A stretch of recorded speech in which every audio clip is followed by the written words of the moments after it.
Better mengatakan, Anda ada nggak di sidang hari itu?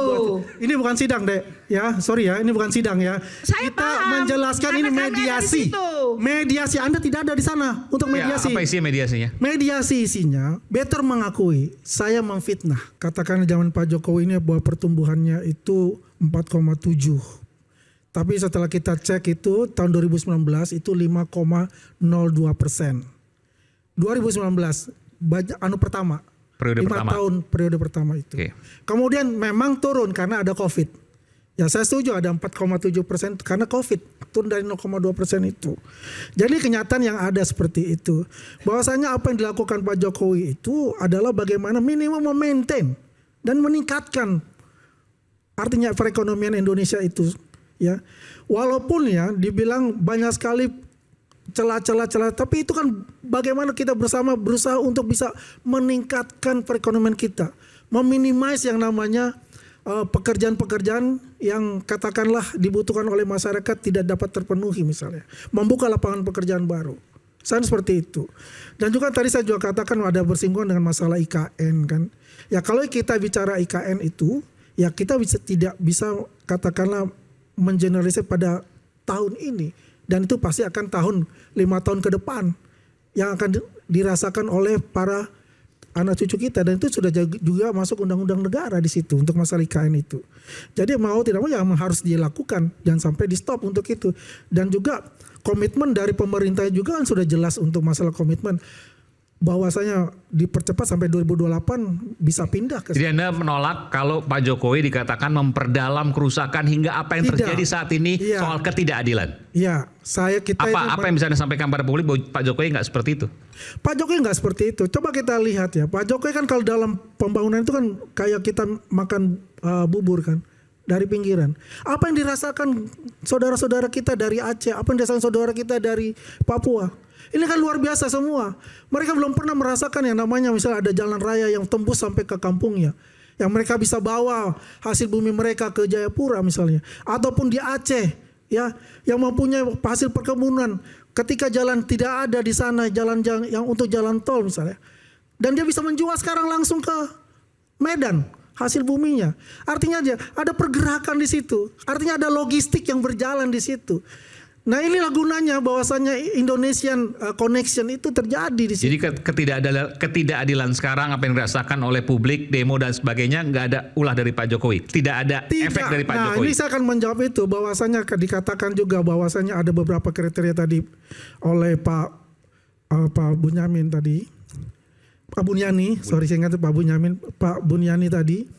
Ya itu kan tadi source-nya itu kan juga dari YouTuber ya, untuk itu yang tidak media mainstream tadi ya disebut. Nah tapi saya ada poin di sini yang menarik ya. Yang CIA itu yang mana nih? Yang tadi bukan yang CIA ini. Yang geng Solo. Kita bicara satu katakan geng Solo yang dikatakan itu kan yang pertama ketidakadilan, yang kedua kelompok atau geng Solo, yang ketiga CIA sumbernya YouTube. Tapi yang dua ini kan sumbernya media mainstream. Nah pertanyaan saya tadi kan kita nggak bicara geng, kita bicara kelompok Solo ya di sini. Nah di kelompok Solo yang dikatakan oleh Pak Bunyani, ini kan nggak ada buktinya apa gitu loh. Dan katakan para jasa tadi, dia kan berdasarkan itu kan, data itu kan. Para jasa sendiri ya dalam kasus ijazah palsu mengatakan bahwa ijazah palsu dibuat di Pasar Pramuka.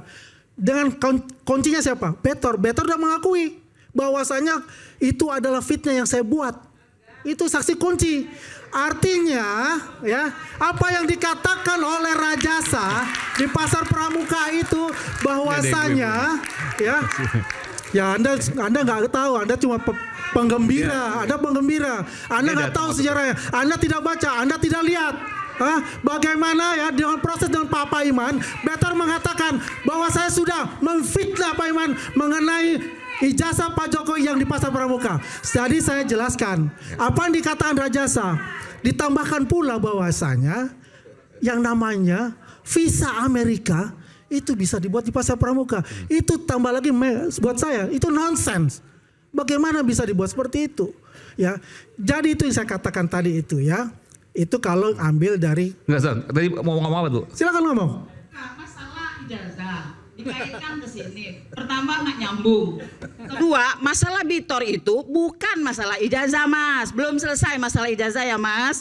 Dan untuk Anda ketahui, Senin kemarin kami juga mengikuti sidang ijazah SMA Gibran. Jadi ini ada sesi kedua, Mas. Belum selesai. Ini nggak nyambung. Jadi dia tidak mengikuti apa mediasi yang dilakukan oleh Pak Paiman dan Betor. Betor mengatakan, Anda ada nggak di sidang hari itu? Ini bukan sidang, Dek. Ya, sorry ya, ini bukan sidang ya. Saya Kita paham. menjelaskan Karena ini kami ada di mediasi. situ. Mediasi Anda tidak ada di sana untuk mediasi. Ya, apa isi mediasinya? Mediasi isinya, Betor mengakui saya memfitnah Memfitnah kalau Paiman. Paiman. Masalahnya Paiman membuat ijazah Pak Jokowi di Pasar Pramuka. Oke. Itu adalah saksi kuncinya. Ya. Jadi mengatakan itu kita. Yang mengatakan ini adalah dari pihak Pak Paiman. Betor mengatakan Betor ke Pak tapi Paiman. Betor nggak pernah mengatakan di media. Coba buka ya mediasinya Pak Paiman dengan Betor. Nggak, pertanyaan Betor, Pak Betor sendiri kan nggak Pak pernah Betor menyampaikan. itu minta maaf. Ya, karena Sina minta maaf bahwasanya saya memfitnah Pak Paiman bahwa Pak Paiman membuat ijazah Pak Jokowi di Pasar Pramuka. Itu jelas, itu ada. Kenapa saya kaitkan Tidak ke situ? ada itu. Karena perkataan Ya, itu nggak asalnya ada itu Betor adalah ngomong kalau dia dari memfitnah. para jasa itu yang Belum ada, mengatakan nggak itu ada. ya. Oke. Jadi, nah, saya kembali lagi untuk masalah tadi dikatakan briefing. Ya, briefing. Itu kan para Gensi mengatakan briefing.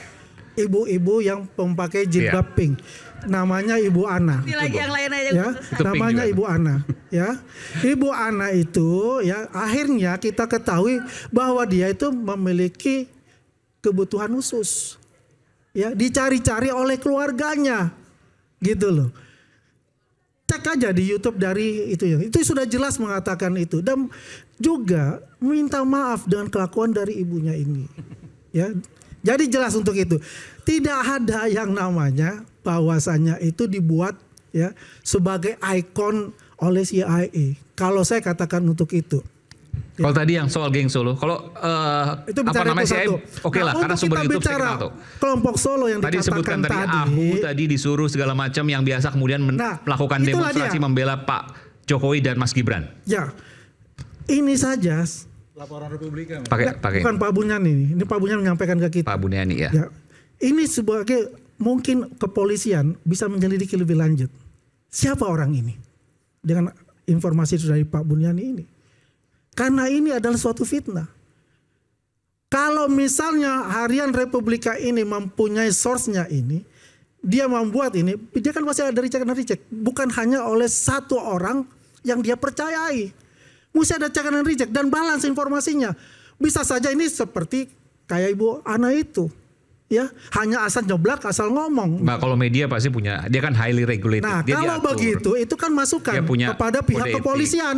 Oke. Ya, untuk menyelidiki lebih lanjut dengan orang ini. Berarti Maksudnya orang gimana? ini ya Maksudnya mempunyai gimana? niat sebagai anarkis. Kenapa? Karena membuat bom Molotov. Kan begitu. Tapi dia juga mengakui bahwa saya disuruh oleh Jokowi, disuruh oleh Gibran. Ini pertanyaan besar buat saya. Bagaimana disuruh oleh Pak Jokowi, Pak Gibran? Apakah mereka bertemu dengan Pak Jokowi, Pak Gibran? Nah,